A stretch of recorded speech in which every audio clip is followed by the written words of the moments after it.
আকাশপথে ভ্রমণের ক্ষেত্রে অনেক বড় একটি দুশ্চিন্তার কারণ হয়ে দাঁড়ায় লাগেজ বিভ্রাট।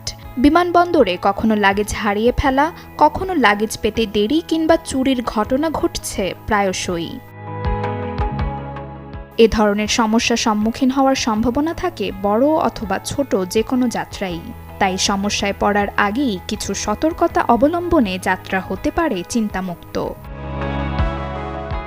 প্রথমে ফ্লাইট বুকিংয়ের সময় সরাসরি ফ্লাইট নিশ্চিত করা ভালো, কারণ একাধিক যাত্রা বিরতির ভ্রমণে লাগেজ হারানোর শঙ্কা থাকে বেশি। সেই সাথে অবশ্যই লাগেজ ও বহনকৃত মালামালের ছবি তুলে রাখা জরুরি। ফলে লাগেজ হারালে বিমান সংস্থায় এই ছবি হবে একটি অন্যতম প্রমাণ। লাগেজের বাইরে এবং ভেতরে নাম ঠিকানার ট্যাগ রাখার পাশাপাশি লাগেজ ট্র্যাকার ব্যবহার করতে পারেন। সময়মতো লাগেজ চেক ইন করা অন্যতম সচেতনতার বিষয়।